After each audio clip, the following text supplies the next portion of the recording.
And welcome. मी Priyanka. Piyu the storyteller या YouTube चॅनलवर तुम्हा सर्वांचं मनापासून स्वागत. मे महिना आहे मेंटल अवेअरनेस मंथ. तर आजचा विषय आहे feed the soul energy healing. आणि तर हे feed the soul energy healing आणि आपलं मनस्वास्थ्य ह्याचं काय इंटरकनेक्टेड रिलेशन आहे याबद्दल आपण आणि या विषयाबद्दल आपण जाणून घेणार आहोत. आज आपल्याकडे खास गेस्ट आले आहेत आणि या विषयातील तज्ज्ञ सुवीर सबनीस. विषयाला सुरुवात करण्यापूर्वी मी सुवीर सरांचं स्वागत करते. वेलकम. थँक्यू. आजच्या या धकाधकीच्या जीवनामध्ये मानसिक स्वास्थ्य फार हरवून बसलंय. शारीरिक किंवा मानसिक तणावांमुळे आपण डायबिटीज, ब्लड प्रेशर किंवा कॅन्सर, किडनी स्टोन्स अशा प्रकारच्या आजारांना आपण आमंत्रित करतो. त्यामध्ये पण अशा काही केसेस आहेत ज्यांच्यावर औषधोपचार करून सुद्धा पाहिजे तसे रिझल्ट्स मिळाले नाहीये. पण सध्या ज्याचं आपण नाव ऐकतोय FTS एनर्जी हिलिंग. या रोगांवर अचूक उपचार केले जातात आणि तेही विदाऊट एनी साईड इफेक्ट. या रोगातून लोक ठणठणीत बरे होऊन घरी गेलेले आपल्याला दिसून येतात. तर सध्या हा एक बेस्ट ऑप्शन म्हणून बघितला जातो. तर सुवीर सरांना मला असं विचारायचं आहे की हे नक्की FTS हिलिंग काय आहे? ओके, तर फीड द सोल ही संस्था आहे, त्याचा शॉर्ट फॉर्म FTS आपण म्हणतोय. तर FTS एनर्जी हिलिंग हे completely it's a no touch and no drug therapy. तर आम्ही ऍक्च्युली ही सिस्टम जी आहे ह्याच्यामध्ये 90% ICU केसेसच बघितले जातात की अशा केसेस जिथे की औषधं काम नाही करत आहेत किंवा अशा असे अनेक आजार आहेत राईट की जिथे फक्त औषधांनी आपण सस्टेन मेंटेन करू शकतो. पण या हिलिंगच्या मदतीने आपण औषधांबरोबर जर हिलिंग पण केलं तर डेफिनेटली त्यातनं रिकव्हरी होताना आम्ही इतके वर्ष बघतोय. तर energy healing is a completely no touch no drug therapy. तर त्याच्यामध्ये आपण हात न लावतो आणि औषध न देता आजार बरे केले जातात. तर त्यामध्ये आपण पेशंट कुठेही असतात त्याचा डिस्टन्स पण काही फरक पडत नाही. त्याचा तुम्ही माणूस जर सपोज मुंबईला आहे, ज्याला रोग आहे तो मुंबईला आहे आणि तुम्हाला सांगितलं की हिलिंग करायचंय तर तुम्ही कसं करू शकाल? त्याचा फक्त फोटो लागतो. म्हणजे हे हिलिंग जर कोणाला घ्यायचं असेल तर त्या फक्त व्यक्तीचा फोटो पाहिजे, त्याचं नाव आणि वय, या 3 गोष्टी फक्त हव्यात की ज्याच्यावरून आपण हिलिंग करू शकतो. तर हे FTS ने आपलं मनस्वास्थ्य कसं चांगलं राहू शकतं, तर हे कसं कनेक्टेड आहे? येस, ऍक्च्युली एनर्जी हिलिंग हे कम्प्लिटली स्पिरिच्युअल गोष्ट आहे राईट. तर ह्याच्यामध्ये मेन आपले जे FTS साधन आहे की ज्याच्यामध्ये एक काही एक्सरसाइज, फिजिकल एक्सरसाइज आहे. एक ब्रेन पॉवर योगा म्हणून एक एक्सरसाइज आहे की ज्याच्यामुळे आपली ब्रेनची पॉवर वाढते. की कुठल्याही आपल्याला लाईफमध्ये जे काही सिच्युएशन्स आहेत तर ते जर फेस करायचे असतील तर डेफिनेटली आपलं मन शांत राहणं अतिशय गरजेचं आहे राईट. आणि फिजिकल फिटनेससाठी definitely brain is controlling everything. त्याच्यामुळे फर्स्ट एक्सरसाइज FTS साधनामध्ये आपला ब्रेन पॉवर योगा म्हणून आहे. त्यानंतर काही फिजिकल एक्सरसाइज आहे, त्याच्यानंतर काही एक ब्रीदिंग, एक प्राणायामचं काही टेक्निक आहे. त्याच्यानंतर फॉरगिव्हनेस साधना म्हणून आहे की माफ करणं. ते तर खूप मोठा फॉरगिव्हनेस एक खूप महत्वाचा टॉपिक आहे. खूपच मोठा टॉपिक, त्याच्यावर एक आपला अख्खा एपिसोड होऊ शकतो. सो फॉरगिव्हनेस ऍक्च्युली हे सगळे जे काही साधन आहे. त्याच्यानंतर मेडिटेशन आहे. सो फॉरगिव्हनेस मला वाटतं एक अशी गोष्ट आहे की ज्याच्यामुळे खरं तर मानसिक स्वास्थ्य बिघडत राहतं की माफ न केल्यामुळे. आणि ते मनात एक साठवत राहतं की आणि ते आपण आणखीन तो विचार करत जातो. येस. आणि ते कुठल्या लेवल पर्यंत पोहोचतो. त्यामुळे एनर्जी हिलिंग मध्ये ना मेन आपले बिलीफ आहे की कुठले 90% हे आजार जे शारीरिक त्रास आहेत हे सगळे मानसिक काहीतरी मूळ कारण आहे की मानसिक काहीतरी त्रास आहेत त्याच्यातनच उद्भवतात. त्यामुळे आपण जेव्हा हिलिंग करतो तर पहिली स्टेप आपली सायकोथेरपी आहे की ज्याच्यामध्ये आपण स्ट्रेस जी मेन एनर्जी आहे तर त्यालाच मेन काढलं जातं. आणि मग त्यांना आपण पेशंटला ह्या सगळ्या ज्या गोष्टी मी सांगितल्या तर त्या जे काही शक्य आहे त्या पेशंटला त्याच्या आजाराच्या सिव्हिरिटीवरनं आपल्याला लक्षात येतं की त्याला काय शक्य आहे करणं तर त्याला ते करायला सांगतात. साधारण ट्रीटमेंट तशा टाईपमध्ये पेशंट बघून. त्याच्यामुळे मेन हिलिंग मध्ये आपण त्याचं मानसिक स्वास्थ्य नीट करण्याचा प्रयत्न करतो पहिल्यांदा. ऑटोमॅटिक त्याचं शरीर पण सुदृढ व्हायलाच लागतं. नक्कीच हे किती महत्वाचं आहे हे मानसिक स्वास्थ्य आणि हे हिलिंग. मला सांगा सुवीर सर की तुम्ही FTS एनर्जी हिलिंग कडे वळलात कसे? आणि त्याचा तुम्हाला काही अनुभव आलाय का?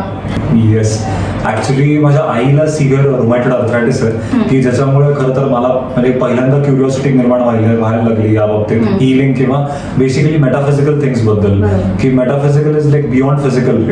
त्यामुळे कारण मी लहानपणापासून बघितलं की कसं तिचा जो आजार आहे रुमॅटॉइड आर्थरायटिस त्याच्यावर तिचा त्रास वाढतच गेला. त्यामुळे माझ्या डोक्यात अशी एक बिलीफ सिस्टम व्हायला लागली की औषधं कामच करत नाहीत या आजारावर. त्यामुळे माझा विश्वास या बाकीच्या गोष्टींवर थोडं वाढायला लागला, मग थोडं वाचन करायला लागलं त्या बाबतीत. आणि मग 2011 मध्ये त्यावेळेला एक हिलर घरी यायचं आमच्या पुण्यातलेच, आणि ते हिलिंग जेव्हा करायचं तेव्हा म्हणजे मला खूप क्युरिओसिटी अशाने वाटली की आई एका खुर्चीत बसायची, ते हिलर एका खुर्चीत बसायचे आणि ते जस्ट लांबच काहीतरी असं करायचे आणि 10-15 मिनिटाचं ते एकदाच महिन्यात एकदा समोर येऊन करायचे आणि बाकी सगळं फोनवर चालायचं. आणि कधीच त्यांनी आईला हातही लावला नाही ना काही औषध दिलं आणि त्याच्यातनं खरंच तिला रिझल्ट दिसायला लागले की सूज उतरायला लागली, पायावरची वेदना कमी झाल्या, तिला झोप शांत लागायला लागली. आणि 2011 पर्यंत ऍक्च्युली आईचा त्रास बऱ्यापैकी वाढला होता. तर मग मला ह्यातनं क्युरिओसिटी अजून वाढली की मी काय अजून ह्याच्यात कसं काय आहे, हे नक्की काय आहे. आणि मग 2012 मध्ये मला ऑपॉर्च्युनिटी मिळाली हे शिकायची. म्हणजे हा एक टर्निंग पॉइंट म्हणला पाहिजे. आणि त्यावेळेला खरं तर मी चार्टर्ड अकाउंटन्सी मध्ये होतो, त्याचा अभ्यास माझा चालू होता, सीए स्टुडंट होतो. आणि मग 2012 मध्ये I got an opportunity to learn. आणि मग हळूहळू ते हिलिंग सुरू झालं आणि जेव्हा मी हिलिंग शिकलो तेव्हा खरंच माझा दृष्टिकोनच बदलून गेला कम्प्लीट, की आयुष्याकडे बघण्याचा दृष्टिकोन बदलला की अरे हे आपण खरंच म्हणजे we are actually parallelly living in two worlds, की एक ही जी दिसणारी दुनिया आहे आणि एक एनर्जी वर्ल्ड आहे कम्प्लीट आपल्या अवतीभोवती. तर त्यामुळे जाणीव झाली त्याची एकदम. आणि मग त्याच्यातनंच मग हिलिंग करायला सुरुवात केली की हिलिंग ह्याच्यात हातही लावायचं नाही, औषध नाही द्यायचं. त्याच्यामुळे कुठले कोणाला वेदना आहेत तर पहिल्यांदा पेनकिलर म्हणूनच मी काम करत होतो, की कोणाचंही काही दुखतंय तर मग मित्रमंडळी पण फोन करायचे किंवा नातेवाईकांमध्ये पण ज्यांना कळलं होतं ते फोन करायचे की अरे तुम्ही क्रोसिन किंवा ह्याच्यासारखं तुम्ही काम करत होता. आणि मग 2013 मध्ये ऍक्च्युली एक सिव्हिअर एक पॅरालिसिसची केस झाली की जी असं म्हणजे जो माणूस अनेक काळापासून जो बेडरिडन सॉर्ट ऑफ होता तर त्यांना हिलिंग जेव्हा सुरू केलं आपण तर 1.5 महिन्यात ते ऑफिसला जायला लागले. पण मग हे जेव्हा सुरू झालं ही सगळ्यात मोठी पहिली केस होती. पण जेव्हा मग ही केस झाल्यानंतर मात्र माझ्या डोक्यात चक्र सुरू झाले की आपल्याला हिलिंगच केलं तर काय, कारण की हिलिंग मध्ये एवढी पॉवर आहे असं लक्षात आल्यानंतर मी सीएचं सगळं 2014 मध्ये सगळं बंद केलं आणि तोपर्यंत आणि then I just shifted to healing, मी फक्त हिलिंगच करायला लागलो. Then in 2015 I became level 1 trainer. 2016 मध्ये मी लेवल 2 and 3 चा ट्रेनर झालो. सो मग तेव्हापासून हे आपलं काम चालू आहे. बरं मला सांगा की हे FTS एनर्जी हिलिंग कोण करू शकतं, त्याला काही क्रायटेरिया आहे का? क्रायटेरिया ह्याच्यामध्ये असं आहे की 16 वर्षाच्या पुढचं कोणीही व्यक्ती जर लिहिता वाचता येतं तर ते हे शिकू शकतो. म्हणजे ऍक्च्युली हिलिंग म्हणजे आम्ही मजेत म्हणतो की ज्याला चहा करता येतो तर तो हिलिंग पण करू शकतो. म्हणजे असं का तर म्हणजे ज्याला स्टेप्स फॉलो करता येतात तो हिलिंग शिकू शकतो. म्हणजे फॉर एक्झाम्पल त्याला चहा करायचा आहे तर काही स्टेप्स आहेत ना, कुठेही जगात चहा करायचं असतं ते काही स्टेप्स आहेत त्या फॉलो केल्या तो चहा जर तुम्ही एकत्र सगळं केलं तर त्या चहाला काही अर्थ नाही. सो भले त्या व्यक्तीला त्या स्टेप्सचा अर्थ कळून नाही तर न कळून चहा होणार आहे. त्याचनुसार हिलिंग मध्ये सुद्धा ना काही स्टेप्स आहेत. आपण 9 स्टेप्स ऑफ हिलिंग मानतो की ते स्टेप्स जर फॉलो केल्या तर रिझल्ट येणारच आहे. आणि हिलिंग शिकण्यासाठी ऍक्च्युली असं काही कॉन्सन्ट्रेशनची गरज नाही, अगदी काही एक्स्ट्रॉर्डिनरी कॉन्सन्ट्रेशन हवंय किंवा काही आध्यात्मिक बॅकग्राऊंडच पाहिजे, स्पिरिच्युअल किंवा कोणी मेडिटेटर्स पाहिजे जो हिलिंग शिकेल असं काही नाहीये. तुमची इच्छा असेल ह्याच्यावर आणि एक विश्वास पाहिजे. मेन ह्याच्यात गरजेची गोष्ट एवढीच आहे की आपली कोणाला तरी मदत करण्याची इच्छा पाहिजे. स्वतःला मदत करण्याची किंवा दुसऱ्याला मदत आली पाहिजे, ती अशी सांगून नाही येत कोणाला. तर हे FTS एनर्जी हिलिंग कशा पद्धतीने करतात आणि माझा एक असा प्रश्न आहे की रेकी किंवा हिप्नोटिझम याचा काही संबंध आहे का या गोष्टींशी? ओके, तर ह्या कसे करतात म्हणजे ऍक्च्युली ह्याच्यामध्ये आपल्याला एक टेक्निक येते, you need to follow the technique, की त्यामध्ये पेशंटला समोर यायची काही गरज नसते मगाशी म्हटलं तसं. त्यामुळे फक्त पेशंट कोणालाही काही प्रॉब्लेम असेल तर ते जस्ट कॉल आणि त्याच्यावरनं जस्ट व्हॉट्सअपवर फोटो पाठवला जातो. बऱ्याच वेळा फोनवरच डिस्कशन होतात सगळे, कारण एक मेन हिस्ट्री पाहिजे की नक्की काय काय घडलं आतापर्यंत. बिकॉज हिलिंग मध्ये ना मेन कुठल्याही बाकी थेरपीज किंवा पॅथी आणि हिलिंग मध्ये ना फरक हा आहे की we go to the root cause. Okay, म्हणजे या हिलिंग मध्ये आपण रूट मुळापासून ती गोष्ट बरोबर. कशी बरी करता येईल ते हे त्याच्याकडे main केलं जास्त जातं. टार्गेट केलं. येस, कारण मी असं म्हणेन की क्युअर आणि हील हे दोन कम्प्लीट वेगळ्या गोष्टी हो, आहेत. बरोबर. राईट, हां. क्युअर म्हणजे सिम्पटम काही गोष्टींमध्ये ना फक्त सिम्पटमॅटिक क्युअर होतं की एखादी समजा सर्दी झाली हां. तर सर्दी झाल्यानंतर समजा नाक चोंदलं असेल तर आपण जेव्हा औषधं घेतो त्या नाक चोंदलेलं म्हणजे मोकळं होईल हो, किंवा नाक जर गळत बरोबर. असेल तर ते हां, थांबेल. किंवा वाफ कफ घेतलं. जायला हां. कफ जायला 8 दिवस हो, लागतात. बरोबर. हां. पण तो वेळ द्यावाच येस लागतो त्याला. येस, तो वेळ द्यावाच लागतो. किंवा फॉर एक्झाम्पल अजूनही कुठला समजा आजार आपण जर बघितला एखादा तर त्याला समजा गुडघेदुखी आहे तर गुडघेदुखी ही का झाली आहे मुळात त्या व्यक्तीला का होतीये बरोबर. याच्या मुळाशी जायचा आपण कारण प्रयत्न पाहिजे. करतो. हां. कारण समजा आपण औषधं घेत राहिलो किंवा पेन किलर्स घेत राहिलो हां. फक्त हां. तर त्याचं actually what is a pain killer, ब्रेनला जे सिग्नल जात आहे तर ते थांबवले जातात. हां, राईट, yes. पण त्याचं पेन थांबलाय का खरं तर तिथे तर मे नॉट बी. हो, राईट, बरोबर. तर त्यामुळे आपण हिलिंग जेव्हा करतो तेव्हा मी ऍक्च्युली फक्त पेन रिलीफच देत नाही तर we try to go the root cause की तो पेन का सुरू झाला. बरोबर. कारण मगाशी मी म्हटलं तसं 90% आजार हे सायकोसोमॅटिक हां, आहे खरं. की काहीतरी आपल्या मानसिक हो, गोष्टींमुळे हो, सुरू होतात बरोबर. की काहीतरी स्ट्रेस आहे बाबा किंवा फिअर आहे, फोबिया आहे, ट्रॉमा, अँगर आहे किंवा इरिटेशन आहे. हां. तर ह्या सगळ्या गोष्टी जेव्हा खूप वर्षानुवर्ष आपल्याबरोबर साठून राहतात राहतात, तर त्यातून हे आजार खरं तर Yes. उद्भवायला लागतात. बरोबर. मग प्रत्येक व्यक्तीला वेगवेगळ्या पद्धतीने ते उद्भवतील. हो, हो. काही जणांना पोटाचे विकार होऊ शकतात, हो. काही जणांना डोकेदुखी होऊ हो. शकते, काही जणांना ऍसिडिटी होते. Skinचे problems. ऍसिडिटी हे सगळं स्ट्रेसच येस, स्किन प्रॉब्लेम Skin होतात किंवा problem. काही जणांना बीपी, डायबिटीस वगैरे अशा हां, पद्धतीने हां. ते बॉडी रिॲक्ट होऊ हे शकते. सगळं मूळ त्याचं हे काय stress. Stress energy. So in this healing what we first step we do is की वी डू सायकोथेरपी. हे कुठलाही पेशंट आला तरी मेन त्याचं पहिले सायकोथेरपीच केली जाते.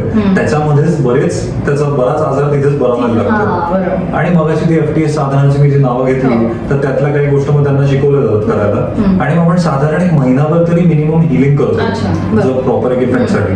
मग आता ते डिपेंड करतं की किती सिरियस केस आहे आणि किती ते प्रत्येकावर वर्षांपासून त्रास depend आहे. आहे. हां? मग किती काळ हिलिंग चालेल तर त्याच्यावर अवलंबून आहे. अच्छा. रेकी आणि हिप्नोटिझम बद्दल येस रेकी, हिप्नोटिझम किंवा ह्या वेगळ्या वेगळ्या ऍक्च्युली मॉडॅलिटीज आहेत. Actually reiki is also energy modality. बरोबर. जसं ऍक्च्युली जो एक जस्ट सांगू इच्छितो की जो वर्ड आहे ना किंवा एनर्जी हिलिंग मध्ये एनर्जी आपण जे म्हणतो we are talking about the life force. बरोबर. ज्याला संस्कृत मध्ये प्राणा म्हणतात, जॅपनीज मध्ये की म्हणतात, चायनीज मध्ये ची म्हणतात. बरं. त्यामुळे तुम्ही रे की हा जो शब्द आहे तो आपण खरं तर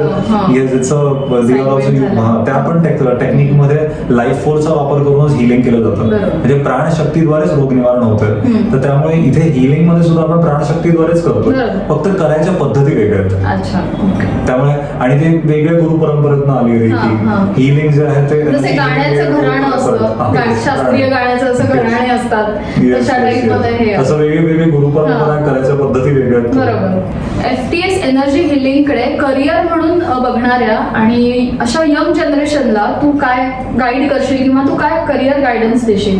येस, ऍक्च्युली आता अनेक लोक खरं तर वळायला लागले त्याच्याकडे आणि खूप यंगस्टर्स पण येऊन हो, शिकायला हो. लागलेत. म्हणजे यंगेस्ट माझ्याकडे एक 16 वर्षाचा मुलगा आहे की ज्यांनी सगळं काही अरे शिकलं. वा. 16 नाही, ऍक्च्युली ही 15 जस्ट बरं. 15 वर्षाचा आहे. पण तो हिलिंग लेवल 1, 2, 3 शिकलाय आणि तो प्रॅक्टिस पण करतोय. तर मी मगाशी म्हटलं तसं ना की एक फक्त ना कोणाला तरी स्वतःला किंवा दुसऱ्याला कोणाला तरी मदत करायची ज्याची इच्छा आहे ना त्यांनी खरंच या हिलिंगकडे करिअर म्हणून बघू शकतात.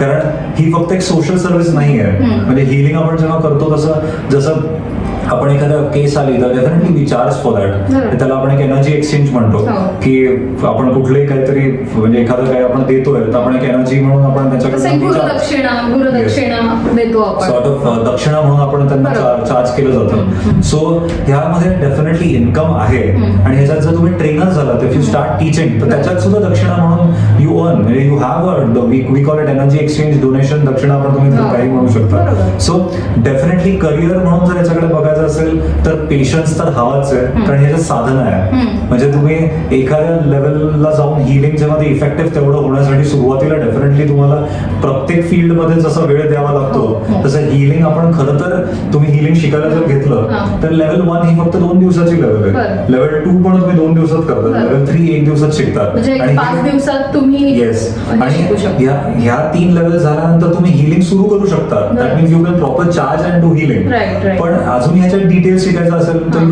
यू हॅव टू इन्व्हेस्ट मोर. की त्याच्यात तुम्ही क्रिस्टल Advanced हिलिंग course, म्हणून हा. येस ऍडव्हान्स कोर्सेस आहे, क्रिस्टल हिलिंग आहे किंवा सायकिक सेल्फ प्रोटेक्शन म्हणून काही टेक्निक्स आहे, हील डेव्हलपमेंट प्रोग्राम्स Okay. आहेत. तर हे सगळं अजून शिकू शकतात. आणि डेफिनेटली जरी कमी मग हे कोर्स तुमच्याकडे होतात. येस येस त्याचे workshops वगैरे तुमच्याकडे इथे होतात. होतात. आणि हे सगळे कोर्सेस जरी कमी दिवसात शिकलो तरी प्रॅक्टिस ही खूप महत्वाची ते आहे. खूप महत्वाचे आहे. त्यामुळे करिअर म्हणून जे हा. येतात त्यांना मेन मला तेच सांगू इच्छितो मी की पेशन्स हा महत्वाचा Correct, आहे. correct. की एक जस्टेशन पिरियड हा सगळ्यांवर हो. सगळीकडे असतो, अगदी. पण इथे पेशन्स इज व्हेरी इम्पॉर्टंट. आणि जितकी तुम्ही साधना कराल आणि जितकी तुमची उपासना राहील तेवढं ऑटोमॅटिक या म्हणजे फायनान्स मी तर म्हणेन energy after all Correct, money is correct. Energy. हो. त्याच्यामुळे आणि अजून एकदा खूप महत्वाचं मी आताच्या जर्नीमध्ये शिकलोय की happiness does not follow money.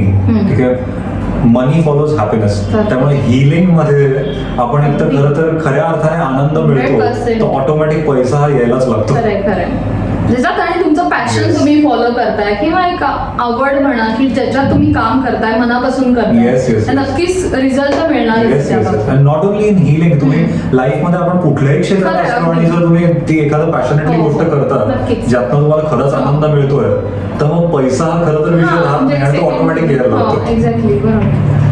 Yes, त्यामुळे आता आपले जे वर्कशॉप्स असतात ते लेवल 1, 2, 3 असे मेन बेसिक वर्कशॉप्स आहेत की ज्याच्यामध्ये पहिल्या 2 लेवल्स मध्ये आपण फिजिकल हिलिंग बद्दल अभ्यास सगळं करतो. आता हे अभ्यास म्हणजे काय, दिस इज ऍक्च्युली प्राणविद्या. की प्राणविद्या म्हणजे हे जे दिसणारं शरीर, जसं आपलं प्रत्येकाचं न दिसणारं शरीर आहे, बरोबर. एनर्जी बॉडी ज्याला म्हणतो, तर त्याचाच सगळा हा अभ्यास आहे. अच्छा. त्याच्यामुळे आपण काही लेवल्स मध्ये डिवाइड केलं गेलं. So level 1 and 2 we study about physical elements. बरं. की फिजिकल त्रास जे काय आहेत, म्हणजे कुठलेही असू दे, कुठल्याही लेवलचे, तर ते बरे कसे करायचे. बरं. लेवल 3 मध्ये सगळे सायकोसोमॅटिक एलिमेंट्स बद्दल आपण अभ्यास करतो. की फिअर आहे, फोबिया, हा. ट्रॉमा, अँगर, Anxiety. इरिटेबिलिटी, फ्रस्ट्रेशन किंवा ऍडिक्शन्स, कंपल्सिव्ह डिसऑर्डर्स बरं. किंवा मेंटली रिटार्डेड हा. काही केसेस हा. मेंटली अच्छा, त्या केसेस सुद्धा. हा. आहेत. Yes, so these cases also we handle. तर ते सुद्धा सगळं कसं करायचं ठीक, तर हे लेवल 3 मध्ये. बरं. आणि मग अजून मग पुढे क्रिस्टल हिलिंगचा वर्कशॉप आहे, सायकिक सेल्फ प्रोटेक्शन आहे, या सगळ्या गोष्टी वर्कशॉप्स आहेत. आणि अजून एक स्पिरिच्युअल अँगल जर मी बघितलं तर काही स्पिरिच्युअल वर्कशॉप्स पण आहेत स्पिरिच्युअल डेव्हलपमेंटसाठी. बरं. एक अचिव्हिंग युनियन विथ आत्मा म्हणून वर्कशॉप आहे की ज्याच्यामध्ये आपण अचिव्हिंग युनियन विथ आत्मामध्ये की एक्झॅक्टली हू आर वी, बरं. वाय आर वी, की जन्मच कशासाठी घेतलाय, अच्छा. What is the purpose of taking बरं, बर्थ, बरं. किंवा मृत्यूनंतर काय होतं, एक कर्माचा सिद्धांत काय, लॉ ऑफ कर्मा, हे सगळं डिटेलमध्ये या वर्कशॉप्स मध्ये केलं जातं. And then comes Arhat yoga. तर Arhat yoga synthesis of all different kind of yogas की ज्याच्यामध्ये कुंडलिनी योगा आणि अर्हट ध्यान आणि हे सगळे असे मेन मेडिटेशन आहेत अर्हट योगामध्ये. आणि ह्या सगळ्या मेडिटेशन्सनी actually it is for spiritual development आणि सेल्फ डेव्हलपमेंट आणि इनर प्युरिफिकेशनवर सगळ्यात जास्त भर या सगळ्या कोर्सेस मध्ये म्हणजे लेवल 1 पासून अर्हट योगापर्यंत सगळ्यामध्ये एक आंतरिक साफसफाईला महत्व जास्त दिलं आहे. की आपण रोज आंघोळ करतो आणि रोज एक शारीरिक स्वास्थ्य आपण टिकवतो किंवा शारीरिक स्वच्छता ठेवतो, पण मानसिक स्वच्छतेचं काय, तर ते मेन या सगळ्या वर्कशॉप्स मध्ये, तर त्याच्यावर भर मेन जास्त दिलाय की आपले मानसिक स्वास्थ्य टिकवणं, एक मन कसं जास्त सुदृढ होईल. आणि खरं सांगायचं तर कुठलेही शारीरिक त्रास असू दे किंवा काही पण त्रास असू दे, जर आपण व्यक्ती खरं तर मेंटली जर फिट असलो तर हे सगळे त्रास येणारच बरोबर, अगदी. नाही. त्यामुळे मेंटल फिटनेस साठी म्हणून सुद्धा हे सगळे वर्कशॉप्स आहेत. बरोबर. तू आपल्या ऑडियन्सना एक छोटीशी टिप्स म्हणून एक काही सांगू शकशील की तुम्ही हे करा म्हणजे तुमचं मेंटल स्वास्थ्य चांगलं राहील, असं काही सांगू शकशील? Yes yes yes definitely. Forgiveness हे सगळ्यात खूप महत्वाची गोष्ट आहे की प्रत्येकाच्या लाईफमध्ये, आपण सगळ्यांच्याच लाईफमध्ये सगळ्या काही गोष्टी स्मूथली होत नाहीत, राईट. आणि मी म्हणेन की खरं तर म्हणजे आपल्याला पाहिजे तसं समोरची व्यक्ती वागत नाही म्हणून खरं तर राग निर्माण होतो, राईट.